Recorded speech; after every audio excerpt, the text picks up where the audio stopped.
Hello, કેમ છો બધા? મજામાં? બધાને મારા જય શ્રી કૃષ્ણ. આજે બધાને ફેવરેટ એવો નાસ્તો એક બનાવીએ આપણે, જે બધા ખાવા માટે આમ થતું હોય કે બહાર જઈને ખાઈએ, ઘરે ન બનાવીએ, બહાર જઈને ખાઈએ. તો આપણે મંચુરિયન બનાવશું. રેસ્ટોરન્ટ જેવા જ મંચુરિયન તમને ઘરે બનાવવા હોય તો હું તમને નાની નાની ટીપ બતાવું, એનું તમે ધ્યાન રાખશો તો તમારા મંચુરિયન એકદમ રેસ્ટોરન્ટ જેવા જ બનશે અને ખૂબ સરસ બનશે. આજે આપણે મંચુરિયન બનાવશું. તેના માટે હું તમને સામગ્રી બતાવું. એના માટે મેં મેંદો લીધો છે, આજીનો મોટો છે, કોર્નફ્લોર છે, કોબી છે, ગાજર, લીલી ડુંગળી, કેપ્સિકમ, લીલું લસણ, આદુ મરચાં, લસણ અને લીલું લસણ અને મીઠું. આ મરીનું ભૂકું છે, ચીલી સોસ, સોયા સોસ અને ગ્રીન ચીલી સોસ. તળવા માટે તેલ છે અને શેઝવાન ચટણી છે. ચાલો આપણે તૈયારી કરીએ. જો તમને હોટલ જેવા મંચુરિયન બનાવવા હોય તો તમને મેંદાની અને આજીના મોટાની બેની જરૂર પડશે. ઘણા લોકો કહેતા હોય છે કે આજીનો મોટો નાખવાની જરૂર નથી અને અમે ઘઉંમાંથી બનાવીએ છીએ. તમે ઘઉંમાંથી ચોક્કસ બનાવી શકો છો, પણ જે મેંદાનું ટેક્સચર આવે છે એવું ઘઉંનું નથી આવતું. જો તમને હોટલ જેવું જ ખાવું હોય તો તમને મેંદાની જરૂર પડશે. અને આજીનો મોટો પણ ખાસ નાખજો, એનાથી એનો ટેસ્ટ બહુ સરસ આવશે. પહેલાં આપણે કોબી લઈ લઈએ. શાકનું પ્રમાણ એવું સારું લેજો, થોડું થોડું રાખી દઈએ ગ્રેવી માટે. કોબીને મેં ચીલી કટરમાં કરી લીધી છે, ચોપરમાં ચોપ કરી છે. આ ગાજર છે, તેને પણ આપણે થોડું રાખી દઈએ ગ્રેવી માટે. આ કેપ્સિકમ છે,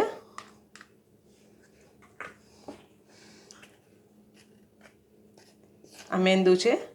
મેંદાનું પ્રમાણ ઓછું રાખજો અને શાકનું પ્રમાણ વધારે રાખજો. મીઠો સાચવીને નાખજો, કેમ કે સોસમાં મીઠું હોય છે.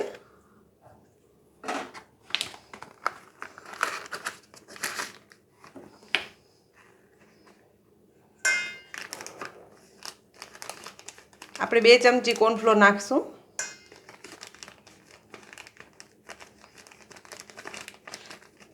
કોર્નફ્લોર નાખવાથી મંચુરિયન એકદમ સરસ ક્રિસ્પી થશે અને બજાર જેવા જ બનશે. થોડો આજીનો મોટો ઉમેરશું.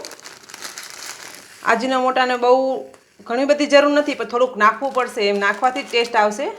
જો મેં એટલું લીધું છે.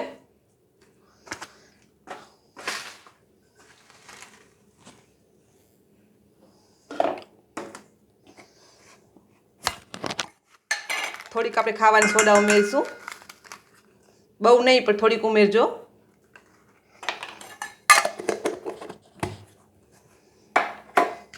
થોડુંક મરીનું ભૂકું ઉમેરશું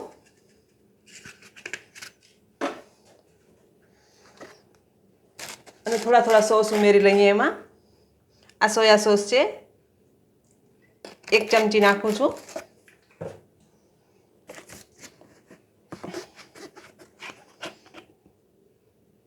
આ ગ્રીન ચીલી છે, એને પણ મેં 1 ચમચી નાખ્યું છે.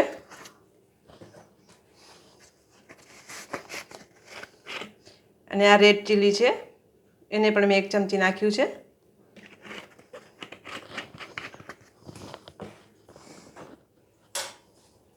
હવે એમાં થોડુંક તેલ નાખીએ આપણે.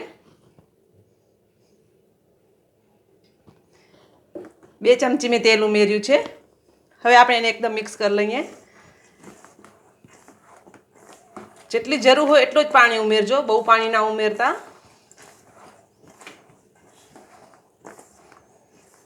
એકવાર તમે જરૂર ટ્રાય કરજો, હોટલ જેવા જ સરસ બનશે.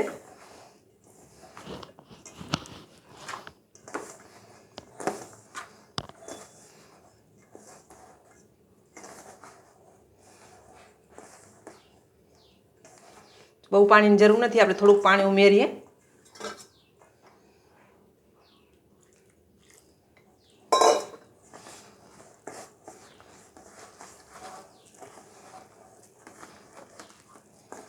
જો મેં 3 થી 4 ચમચી જ પાણી ઉમેર્યું છે. શાકનું પ્રમાણ વધુ હશે એટલે પાણીનું પ્રમાણ ઓછું જોશે અને મેંદો પણ ઓછો રાખજો. જેટલું શાકનું પ્રમાણ એમાં વધારે હશે એટલા મંચુરિયન તમારા બહુ સરસ બનશે, સોફ્ટ અને ક્રિસ્પી બનશે. જો મેં મંચુરિયનના લોટ બાંધી લીધો છે. હવે આપણે દડા બનાવી લઈએ અને તેલ ગરમ કરવા મૂકી દઈએ. શિયાળામાં લીલી ડુંગળી અને લીલું લસણ સરસ મળે છે, અને જો ત્યારે આપણે કરશું તો બહુ સરસ થશે. અને જો ન મળે તો તમે સૂકો લસણ અને સૂકો ડુંગળીનો ઉપયોગ કરી શકો છો. અને તમને જો મારા વિડીયો ગમતા હોય તો લાઇક, શેર અને સબસ્ક્રાઈબ કરવા ના ભૂલતા. જો મેં મંચુરિયનના બોલ વાળી લીધા છે. આપણું તેલ સરસ આવી ગયું છે. આપણે તળી લઈએ. અને મીડિયમ તેલમાં તળવાના છે.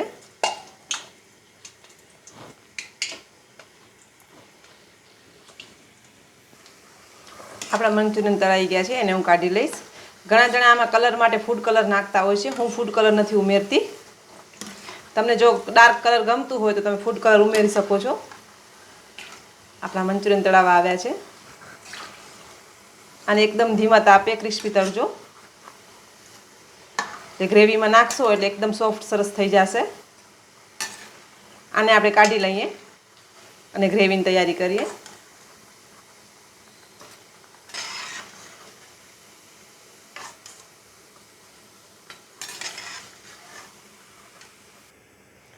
ગ્રેવી માટે મેં બીજો પેન લીધું છે. ચાઇનીઝ કુકિંગ હંમેશા તલના તેલમાં જ થાય છે. હું તલનું તેલ લઉં છું. જો તમારા પાસે ન હોય તો તમે સાદો તેલ ઉમેરી શકો છો, કોઈ પણ તમે જે યુઝ કરતા હોય.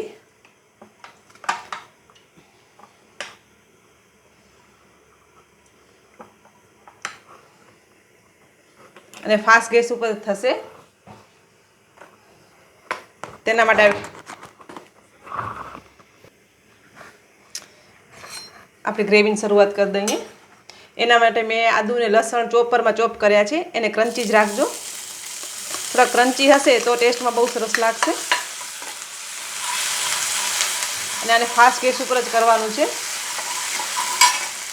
આદુ લસણ નાખી દીધા છે મેં. હવે કોબી નાખું છું. થોડુંક ગાજર ઉમેરજો, કેપ્સિકમ, થોડીક લીલી ડુંગળી નાખીએ, થોડીક ગાર્નિશ માટે રાખીએ. આ લીલું લસણ છે, થોડુંક ગાર્નિશ માટે રાખીએ. અને આ લીલી ડુંગળી છે.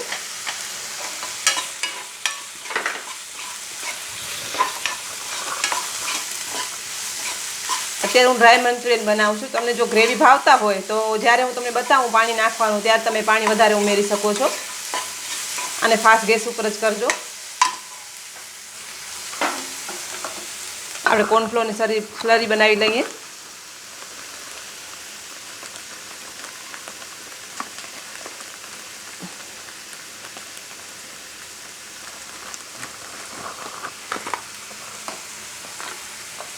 મેં કોર્નફ્લોર લીધું છે, એમાં હું થોડુંક પાણી નાખું છું. આ નાખવું ખૂબ જરૂરી છે. આના તમારી થિકનેસ સરસ આવશે ગ્રેવીમાં.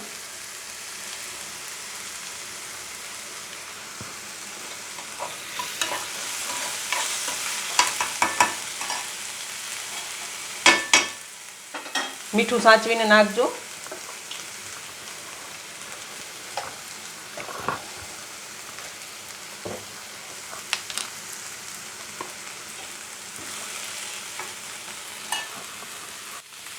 આને આપણે સ્ટર ફ્રાય જ કરવાના છે, કૂક નથી કરવાના, સાતળવાના જ છે ખાલી.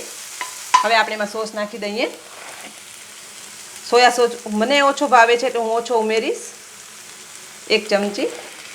તમને જો બહુ ખાટું ભાવતું હોય તો તમે ઉમેરી શકો છો. આ ચીલી સોસ છે, એ મેં 2 ચમચી ઉમેર્યું છે. ગ્રીન ચીલી હતો, આ રેડ ચીલી છે, એને પણ હું 2 ચમચી ઉમેરીશ.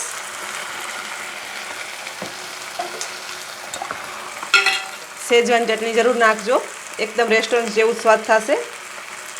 તે હું 3 ચમચી ઉમેર્યું છું.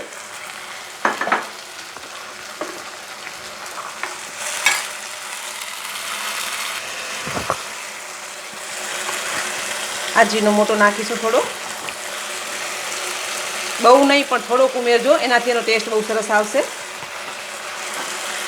થોડોક મરીનો ભૂકો. મીઠું સાચવીને નાખજો, સોસમાં મીઠું હોય છે.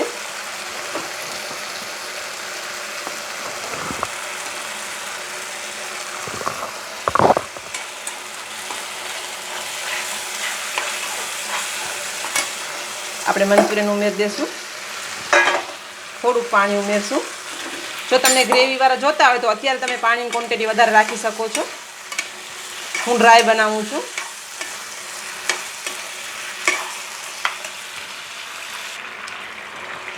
હવે જે આપણે કોર્નફ્લોર સ્લરી બનાવી હતી એ ઉમેરી દઈએ. જો તમે થોડોક ફૂડ કલર નાખશો તો રેસ્ટોરન્ટ જેવો કલર આવી જશે, પણ મને નથી ગમતો એટલે હું નથી નાખતી. આ કોર્નફ્લોર સ્લરી છે. આ નાખવાથી મંચુરિયન થોડા ઘટ, ગ્રેવી થોડી ઘટ થશે અને બાઇન્ડિંગ પકડશે.